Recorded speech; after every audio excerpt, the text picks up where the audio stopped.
welcome to the Roy Rogers News Channel. Thank you so much for watching. Alright, today is the very first episode of the PokeMMO treasure hunting series.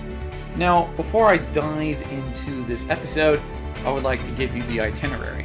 So, first we're going to discuss what the ability Frisk means for you, and then we're going to discuss what Pokemon have the ability Frisk, as well as the pros and cons to each Pokemon. So without further ado, let's go ahead and dive into the first part of our itinerary, shall we? So, what is Frisk? Well, according to our in-game definition, a Pokemon can check a foe's held item. Now, I'm going to elaborate a little bit more on that. So, when you fight against a wild Pokemon, and the wild Pokemon is holding an item, then you will get a notification prior to the fight that says this wild Pokemon is holding an item. Now, for hordes, you don't really get that notification for that specific Pokemon. You just have to thief every single Pokemon and hope that you get the item. And once you can, then you can flee. And by the way, you can knock out the Pokemon and you can be able to take the item at the same time. So you don't need to worry about knocking out the Pokemon or not. Or if the Pokemon is sturdy, you could just flee and you can also have the item that way too. Alright, so you know what Frisk is, and you might be asking, hey Roy, so what Pokemon have the ability Frisk? Well, let's go ahead and dive into all the Pokemon that I have listed here. Now, I should note before I talk about each Pokemon is that I'm going to imply that you're going to evolve these Pokemon to their maximum forms, because I don't think you want to have baby Pokemon frisking for you, because baby Pokemon just don't have enough punch power to be able to use the move Thief, and I don't think that some of these baby Pokemon are even fast enough to flee certain situations. So if you're going to be using a Pokemon with the ability Frisk, you should go to the maximum evolution. And also they don't have enough defensive build. Wanted to note that. And now let's go ahead and talk about the very first Pokemon on the list. And that Pokemon would be Wigglytuff. The benefit to Wigglytuff is that it has a pretty nice HP stat, and I'm going to give a recommendation for anybody looking for a housewarming gift. I think Wigglytuff is an excellent housewarming gift for anyone that plays PokeMMO. If you have a spouse, or if you have someone in a relationship that plays PokeMMO, and maybe that person in your relationship enjoys adorable Pokemon. Wigglytuff is certainly an excellent housewarming gift. Those are all the nice things I can say about Wigglytuff. Now it's time for me to discuss the disadvantages, and boy, there are a lot of them. And keep in mind, these are not all the disadvantages, because Wigglytuff is not cut for this sort of thing. So let's go ahead and talk about the disadvantages, shall we? Disadvantage number 1. Frisk is a hidden ability, as you can tell by the graphic of the Wigglytuff picture. It is holding a diamond. Now, if it's holding a diamond, then that means that Frisk is a hidden ability, which means that you might have to jump through some hoops in order to get a Frisk Wigglytuff in the first place. But the second disadvantage, it is the only Frisk Pokemon that can't learn Thief. It can't learn Covet, and it can't learn Trick. You can't take any items if you're carrying around a Wigglytuff. I can suggest that you have a Pokemon with the move Thief if you really want to carry around a Wigglytuff, but why do you want to carry around Wigglytuff? Wigglytuff is a dead weight, at least in PvE it is. Now, if you want to walk around with something cute and vermilion, you can do that. Wigglytuff is terrible in the field. Also, I should note that the egg group is Fairy, and Fairy Pokemon are not really the cheapest thing in the world to buy for breeders as of the time of this taping. Wigglytuff is going to be a little bit complicated to breed. Keep in mind that you're doing all this hard work just to get a Pokemon that is subpar. I don't want to make this thing cry. I mean, it has a nice smile, and let's go ahead and move on, because I'm just going to continually insult it like its speed stat being 45, which is not optimal for PvE sort of things. Alright, I gotta move on, because otherwise Wigglytuff is gonna start crying on me. Alright, so next we have on the list Furret. Now, what are the advantages to Furret, you might ask? That's a good question. Furret has a better speed stat at base 90. Furret has an okay base stat total. not really something to write home about. Its speed stat is definitely a nice perk, and the egg group is really easy to breed for. At the time of this taping, the field egg group is the cheapest egg group that I have seen throughout my experiences with breeding thus far. However, there are a lot of disadvantages to Furret that I should note here. I regret to inform you that Frisk also happens to be a hidden ability for Furret. As you can see by the diamond in its hand, you're going to have to jump through several hoops just to get the ability Frisk on your Cinctrit to be able to breed it and make it into a Furret. But hey, at least the field egg group is easy to receive on the global trade link. However, why do you want to go for Furret? Because Furret has a base attack stat of 76. I mean, it's certainly okay. It's not really something to write home about. But why do you really want to go through all that just to get a Furret? I know that there's something else that is a lot better than Furret in terms of having the same egg group and having the same ability. So we have Yanmega. And keep in mind that I skipped Yanma because it was a pre-evolution. What are the perks to using a Yanmega? Well, I mean, out of the whole group, Yanmega certainly has a very cool shiny. Actually, I knew somebody back in 2014 when I just got started with Roy Rogers News. I remember going on TeamSpeak and meeting a lady by name of Rose, if I recall correctly, and her favorite shiny was a Yanma. Now, there are probably more people that have their favorite shinies as Yanma, but that's certainly a perk, is that you can be able to frisk with a cool shiny, but you have to evolve it to the maximum form. But even the maximum form, I mean, Yanmega certainly is a beautiful shiny, but that is a subjective perk. The other perk is that it is the fastest Frisk Pokemon of all the Frisk Pokemon at base speed 95. So that is certainly a beautiful perk for our Dragonfly Pokemon. There are several more perks I can tell you, but then we would be doing a competitive analysis on Yanmega because it's really good in Yu-Yu.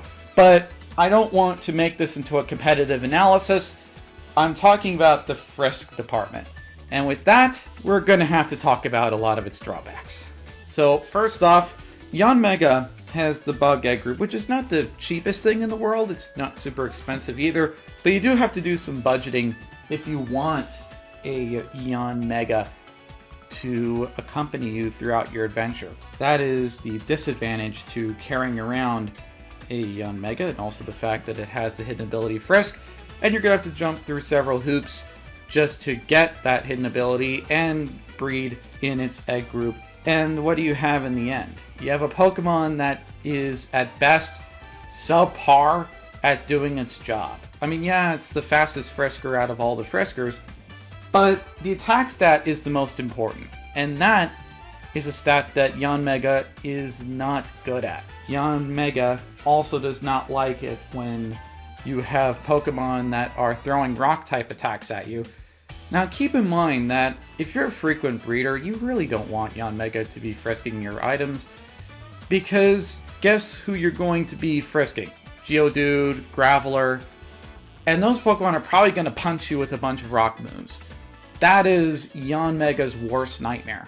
So in terms of a PvE setting, I would just say skip Yanmega entirely for the Frisk. With that, we're going to go ahead and move on here to Stantler. Let's go ahead and talk about the benefits to Stantler, shall we? Because there are quite a few of them. Hence the reason why I have Stantler with a star beside it. Even though it's not as shiny, I have that as a video graphic because, in my opinion, I feel that it is one of the best Friskers. Not the best, one of the best in terms of entry point to this sort of work. So what is the benefit to Stantler? Well, considering that it has a base attack stat of 95, that's pretty decent. And also its speed stat is 85, which is not bad either. The biggest perk, and the reason why I suggest Stantler to so many people that I help out, is because Stantler, it has the cheapest egg group out of all the egg groups. Stantler's breeders are a lot easier to obtain. Stantler itself is actually easy to obtain. You don't have to go through the Altering Cave, nor do you have to go into the Safari Zone in Hoenn. You just need to go into the Abundant Shrine in Unova, and it is uncommon, and there's a chance you could bump into it in hordes. So, in terms of obtaining Stantler, Stantler is not really that difficult to obtain in the long run. And you can also breed up the Stantler and make it really good in terms of being your Frisker. And it can be able to help you out in terms of taking items and such, and then you can be able to build up enough money to buy what I would like to say the best Frisker in the game. We're going to get to that later. Stantler is analogous to a stairwell. So Stantler is your first step. That is the first step into the frisking department and learning how to use Stantler. Because once you're able to use Stantler, then you can be able to upgrade to the next Frisker. Now, what are the disadvantages of Stantler? Well, considering the fact that the best Frisker on PokeMMO has a base attack stat of 115, and Stantler has a base stat of 95 in terms of its attack stat, I would argue that Stantler, it doesn't really hit as hard as the #1 Frisker, but it certainly comes close. So the 95 attack stat is certainly a decent start in my opinion. Also, another drawback to Stantler is that Stantler is vulnerable to self-destruct an explosion from Geodude or Graveler, implying that you're farming Everstones if you breed a lot. So Stantler may not have a lot of longevity in certain environments. Just watch out for that. And now I'm going to talk about the #1 Frisker in the entire game. And it is a Frisker that you can get right now as the time of this taping. Although I'm trying to make this timeless, so that way when all these Pokemon are released, you can be able to get them and be able to watch this video and see what the pros and cons are about each Pokemon. But for this video's sake, we're going to discuss the #1 Frisker on PokeMMO, Banette. Now, the perks for Banette are numerous. The base attack stat of 115.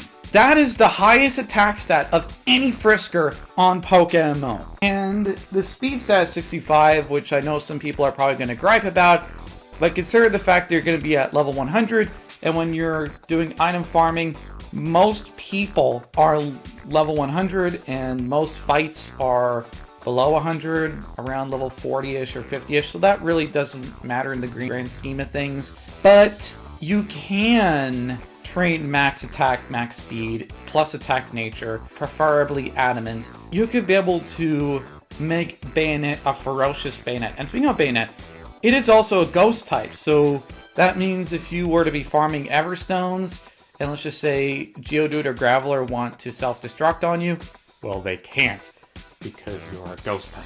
So you can be able to essentially be fully immune to explosion. Also, another perk is that Banette, and I'm not sure if this is well known or not, but I'm going to say it anyways, it can defeat Muck. When I say defeat Muck, I mean, I know that some people are probably thinking, hey Roy, any Psychic or Ground type can defeat Muck. What are you talking about? No, you don't understand me. In PvE, Banette can defeat Muck. Muck is like a castle, and the castle has 2 walls. Wall #1 is the ability Sticky Hold, which means that the Pokemon holds onto the item for dear life and you can't thief the item and run. The other thing that Muck has at its disposal is the move Fling, which means it throws the item at you. How do you defeat both walls at the same time? You have the Banette learn Thief, Imprison, Fling, and Skill Swap. That's its move pool. The very first move you use Imprison, and with that you can be able to shut down Muck's ability to use Fling. Okay, so now you gotta do Skill Swap. What you can do with the Skill Swap is that you essentially swap out that ability Sticky Hold with the ability Frisk. Meaning that Muck now has your Frisk ability, and you now have the Sticky Hold. And now you could be able to thief away that Toxic Orb away from Muck. So those are the two walls of the castle. And Banette can completely dismantle those walls. I mean, Dusknoir can do it too, but we're going to get to Dusknoir in a moment and why Banette's number one, but I'm going to get to Dusknoir later. I would highly suggest that you build up enough money to make a Banette. Now, speaking about building enough money to build a Banette, unfortunately, it is time for me to discuss the disadvantages. Really, it comes down to the semantics, but then again, think about these disadvantages and think about the long term. The disadvantages are only really a short-term sort of thing. The Chaos Breeders are expensive, and you're going to have to budget a lot. Hence the reason why I suggest for people to breed up a Stantler first, frisk a few items, take those items, and then sell them on the Global Trade Link, and then you can use that funding to help you purchase Chaos Breeders to be able to make a Banette. The Chaos Breeders are very expensive to purchase, but once you do, and once you make that Banette, it is certainly worth your time and finances. Trust me on that. In fact, I'm going to cut away from the graphic here. Let me go and show you one of my followers that I have in my party right now. There we go. This is my personal Banette. And this Banette has frisked so many items while casually talking to people on Discord, while going in game and chatting with my teammates. And this Banette has been by my side for quite a number of months. But keep in mind, Frisk is one of its main abilities, so you don't see a diamond being held by Banette. So with that being said, you don't have to jump through several hoops. Unlike the next Pokemon I'm about to feature, if you really want to have the best Frisker, just go for Banette. The rest of the Pokemon are honorary mentions. Let's go ahead and discuss Dusknoir. Dusknoir, I would have to say, is the second best Frisker on PokeMMO. Not the number one, and the only reason why it's not number one, actually there's two reasons. One is that Dusknoir's attack stat is 100, and also the fact that the ability Frisk is a hidden ability, so there are extra hoops you have to jump, and there are also some other things that hold Dusknoir back, like its speed stat. In the grand scheme of things, you really don't want to be carrying around Dusknoir. Oh yeah, and also the fact that its evolution process is a little bit laborious. I mean, you have to evolve Duskull into Dusknoir, then you gotta find a way to get a Reaper Cloth, and then you gotta find a friend in game and trade the Dusknoir and evolve it into Dusknoir. But what are the advantages of Dusknoir? Well, pretty much the same benefits to Banette, except the speed stat is meh.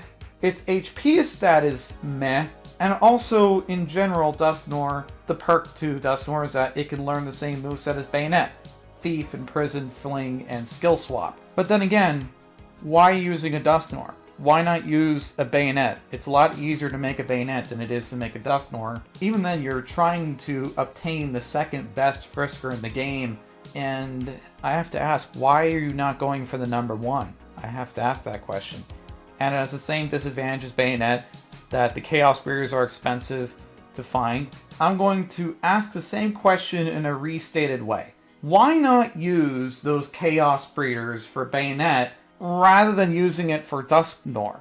If Banette did not exist, then Dusknoir would be the best Frisker, and then its hidden ability would be well worth obtaining. And last but certainly not least, and then we're going to go into the rankings, we have Gothitelle.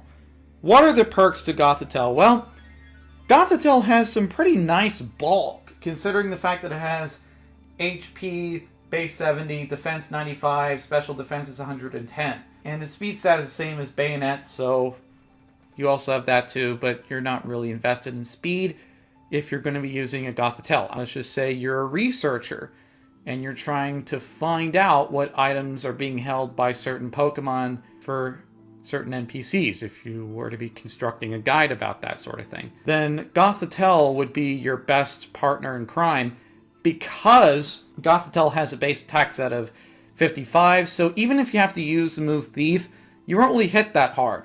And I would highly suggest that you go Modest, or you have some sort of nature that always cuts off the attack stats. That way you can be able to utilize Gothitelle's advantage in the research department. What are the disadvantages of Gothitelle? Well, if you're not a researcher, then don't use it because its attack stat is abysmal.